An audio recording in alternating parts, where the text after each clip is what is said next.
One of the things we have noticed a lot is that television has become a really powerful means to break new bands. Now, is that because of television's just doing it really well, or is it because radio is doing it really badly? I think both. I think radio is definitely doing it badly. You know, there's so few good radio stations around these days that will play new music. But, and there's such, I mean, it's kind of a golden age of TV, the last 10, 15 years, you know, with shows on HBO, and I mean, all the, you know, I think TV has just really grown quite a bit in the last few years, you know, especially with those cable shows. And there's just more music being used in all the shows, and people can, you know, see a song in a show, and before the song's even done, they can find it on the internet and buy it before the song even ends on the show. So it's like so immediate.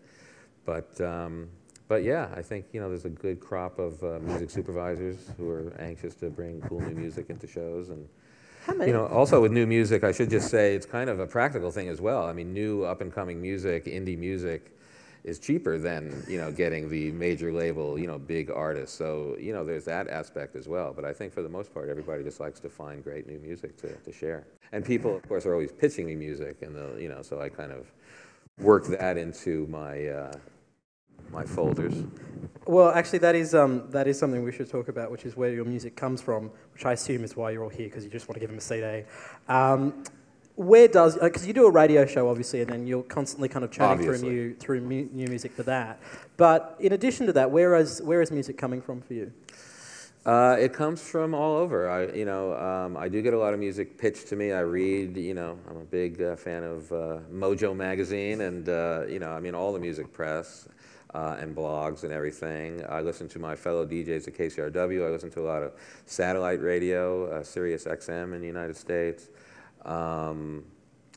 You know, I'm just sort of, it's not like I'm out hunting for it, but it kind of comes to me, and you know, especially if I hear about things in a few different places, it kind of starts to register.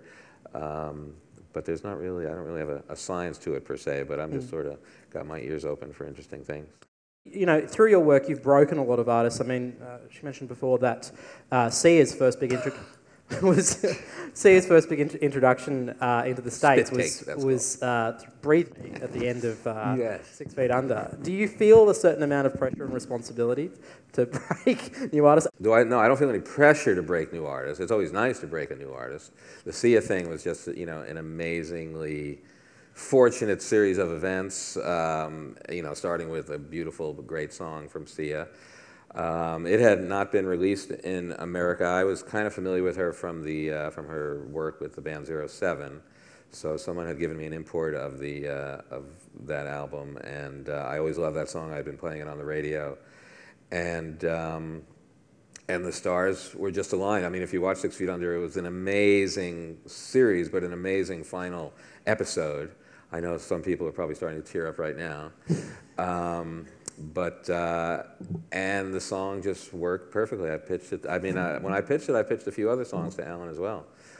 So he was bright enough to go with that one, and yeah, it just worked great. That's like the perfect example. That's the dream situation for a music supervisor for Sia.